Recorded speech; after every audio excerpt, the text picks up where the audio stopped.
ہمارے قومی شاعر علامہ محمد اقبال رحمۃ اللہ علیہ۔ یہ دنیا مختلف اور متنوع پہلوؤں کا مجموعہ ہے۔ اس جہان رنگ بو میں ایسی شخصیات بھی آئیں جو آسمان شہرت پر آفتاب و مہتاب بن کر چمکیں اور شہرت دوام پا کر رخصت ہوئیں۔ انہی شخصیات میں سے ایک کو ہم علامہ اقبال کے نام سے جانتے ہیں۔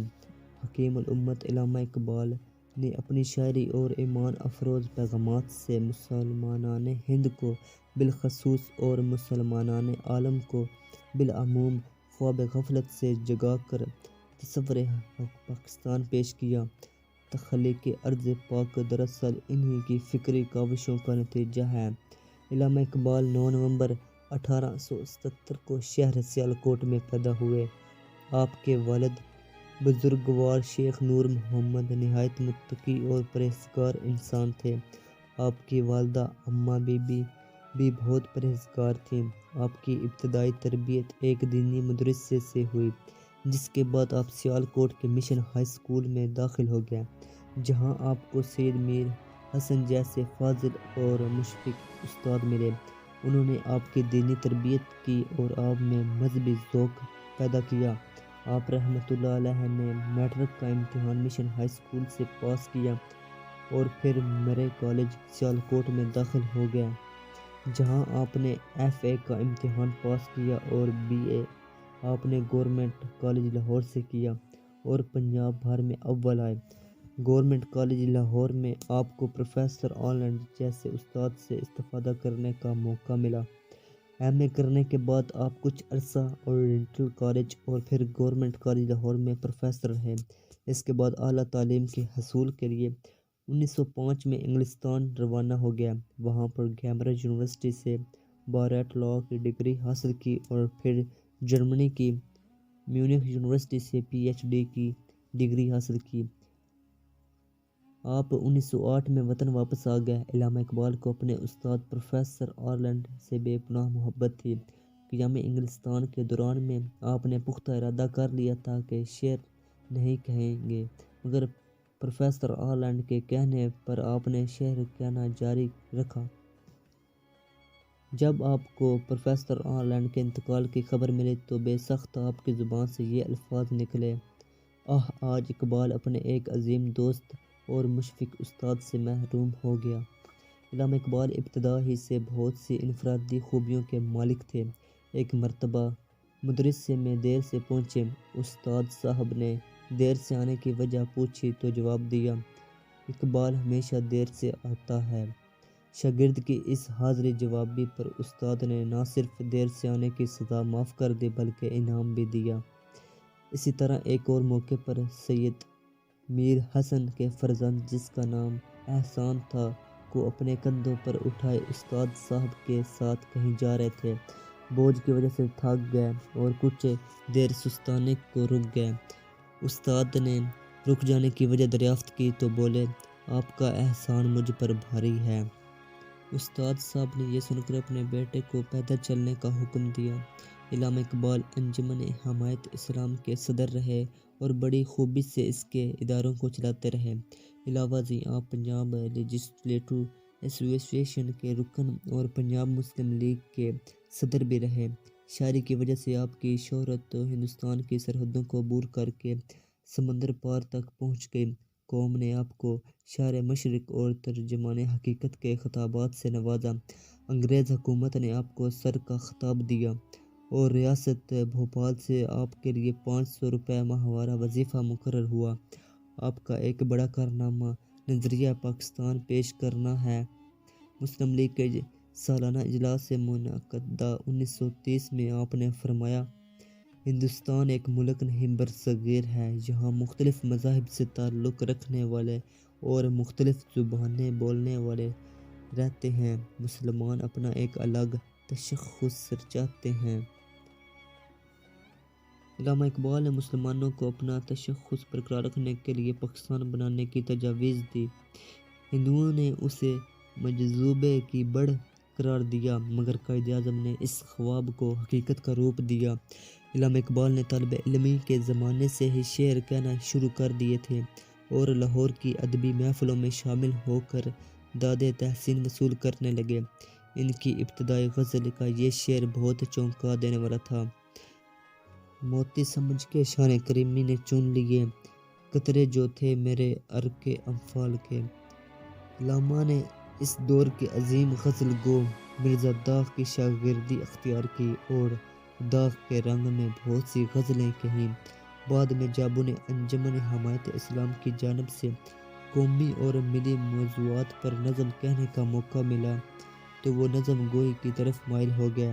اقبال کی شاعری اور در حقیقت 3 ادوار پر مشتمل ہے۔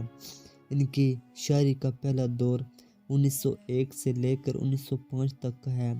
اس دور میں اقبال ایک وطن پرست اور فطرت کے شاعر کے طور پر نمایاں ہوئے۔ قدرت کے سربستہ رازوں اور اہل وطن کے لیے تڑپ ان کی شاعری میں نظر آتی ہے۔ اس دور کی شاعری میں وہ فطرت کے دل دادا نظر آتے ہیں۔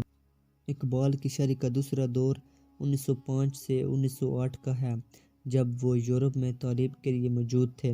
انہوں نے یورپ کی تہذیب کا گہرا مشاہدہ کیا اور کہا کہ یورپ کی بے خدا تہذیب انسانوں کے روحانی اور اخلاقی زوال کا پیش خیمہ ثابت ہو سکتی ہے۔ وہ ان اعمال سے بے خوف زدہ تھے جو ملت اسلامیہ کو اس تہذیب کے اپنانے سے پیش آ سکتے تھے۔ اس دور کی شاعری میں اقبال نے تلقین کی کہ مسلمان اس تہذیب سے دور رہیں کیونکہ یورپ کی کھوکھلی تہذیب ایک روز اپنے خنجر سے آپ ہی خودکشی کر لے گی۔ اقبال کے تیسرے دور کی شاعری 1908 کے بعد شروع ہوتی ہے۔ اس دور میں شاعر ایک پیغام بر کا روپ دھار لیتا ہے۔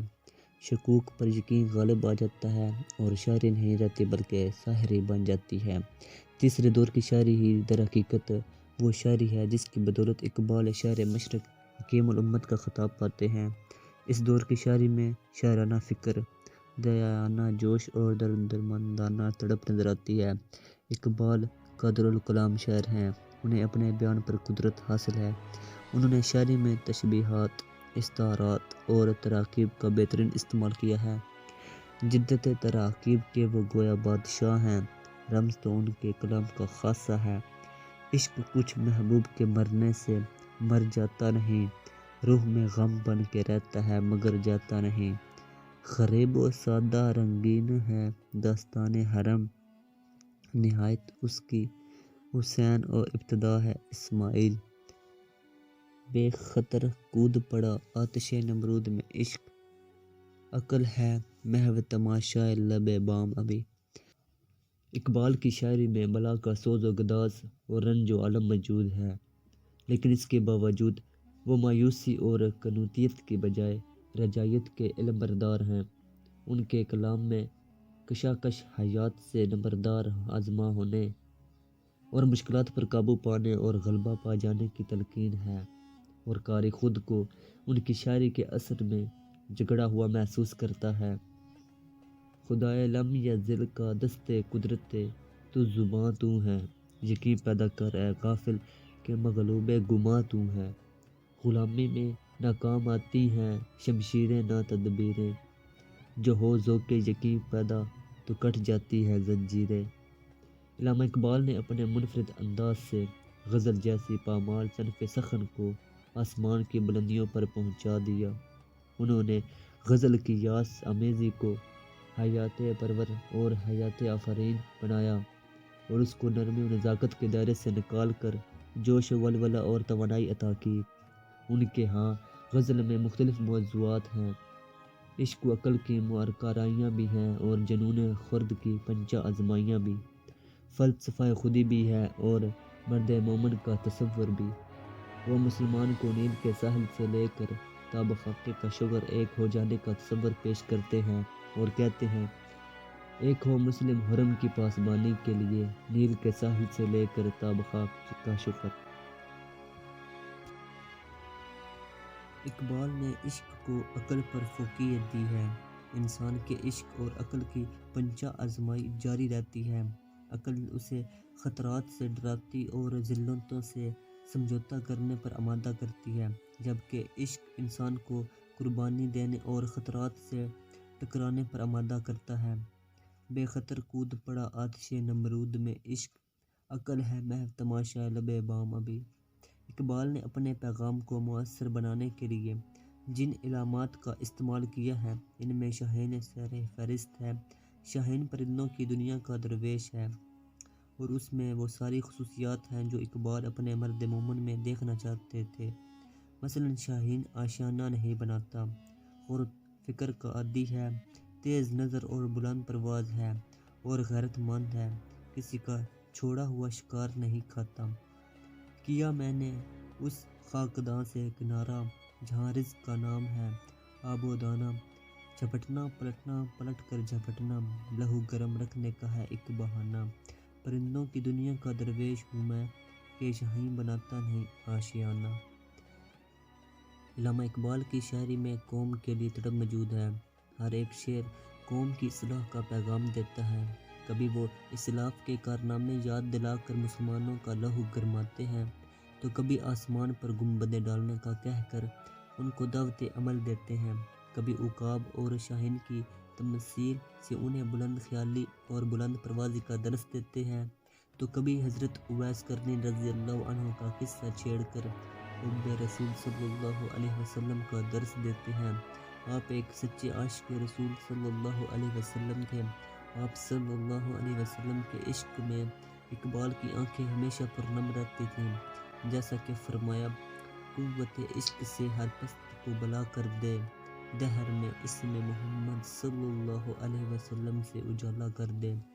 اپنے جس وصف کو انہیں تسلیم کرنے میں کبھی تردد اور ہچکچاہٹ محسوس نہیں ہوئی وہ ہے عشق مصطفیٰ صلی اللہ علیہ وسلم میں ان کی قلندرانہ روش اور امت محمدیہ کی خیرخواہی و ہمدردی۔ ان کا یہ ایمان تھا کہ عشق مصطفیٰ صلی اللہ علیہ وسلم میں دین و دنیا کی فلاح ہے اور اسی جذبے سے ملت بیدار کی عظمت رفتہ کو واپس لایا جا سکتا ہے۔ اول و آخر اسلام ہی ان کا مرکز نگاہ رہا، ملت اسلامیہ کی عزت و سربلندی ان کا مقصد رہا۔ اسی مقصد کے حصول کے لیے وہ شریعت کے اولین سرچشموں سے سرابی اور صحابہ کرام رضوان اللہ علیہم اجمعین کی مثالی زندگیوں کو سامنے رکھتے ہوئے نوجوان ملت کو بیدار کرتے ہیں۔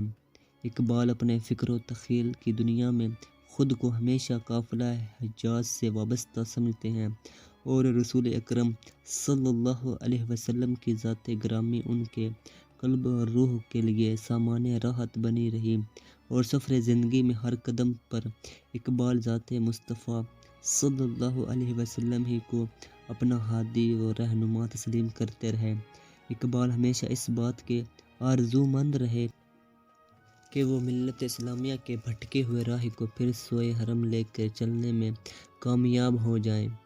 سالار کارواں ہے میرے حجاز اپنا، اس نام سے باقی ہے آرام جہاں اپنا۔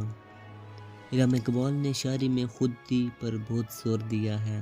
خودی سے ان کی مراد خود پرستی یا خود نمائی نہیں بلکہ وہ قوم کو خود شناسی سکھانا چاہتے ہیں اور اسے یہ احساس دلانا مقصود ہے کہ قدرت نے تمہارے اندر جو جوہر پنہاں رکھے ہیں انہیں بروئے کار لا کر خدا کے منتخب بندوں میں سے ہو جاؤ تاکہ خدا کی رحمتیں تم پر برسنے کے لیے مجبور ہو جائیں۔ خودی کو کر بلند اتنا کہ ہر تقدیر سے پہلے خدا بندے سے خود پوچھے بتا تیری رضا کیا ہے۔ علامہ اقبال نے انگریز کے دور میں آنکھ کھولی، اسی کا مقرر کردہ نصاب پڑھا، اس کے علاوہ یورپ میں کافی عرصہ قیام کیا۔ اس کے باوجود وہ یورپی تہذیب سے متاثر ہونے کی بجائے اس سے متنفر ہو گیا اور اس کا اظہار انہوں نے جا بجا اپنی شاعری میں کیا۔ اٹھا کر پھینک دو باہر گلی میں، نئی تہذیب کے انڈے ہیں گندے۔ علامہ اقبال نے اپنی شاعری میں قوم کو دعوت عمل دی ہے اور ان کا ہر ایک شعر اپنے اندر قارئین کے لیے نیا جذبہ لیے ہوئے ہے۔ عمل سے زندگی بنتی ہے جنت بھی جہنم بھی، یہ خاکی اپنی فطرت میں نہ نوری ہے نہ ناری ہے۔ علامہ اقبال نے قوم کو اپنے زور بازو پر بھروسہ کرنے کی تلقین کی ہے۔ اقبال نے اپنی شاعری میں مسلمانوں کو اخوت، مساوات، اتحاد و یگانگت، بھائی چارے کی تلقین ہے۔ ان کے نزدیک مسلمان اگر خودی کی تلوار لے کر نکلیں تو دنیا کی کوئی طاقت ان کے سامنے نہیں ٹھہر سکتی۔ اقبال چاہتے تھے کہ ہر فرد ملت میں گم ہو کر تسخیر فطرت کرے۔ ملت تب ہی زندہ رہ سکتی ہے جب افراد متحد ہوں۔ فرد قائم ربط ملت سے ہے، تنہا کچھ نہیں۔ موج ہے دریا میں اور بیرون دریا کچھ نہیں۔ اقبال کے ہاں فن اور مقصد اپنی انتہائی بلندیوں کو چھوتے ہوئے نظر آتے ہیں۔ بظاہر فلسفے اور شاعری کا کوئی جوڑ نہیں، لیکن اقبال نے ان دونوں کو ملا کر ایک ایسا نغمہ ترتیب دیا جس نے مسلمانوں کی مردہ رگوں میں جان ڈال دی اور انہیں ان کے اعلیٰ و رفیع مقصد سے آگاہ کر دیا۔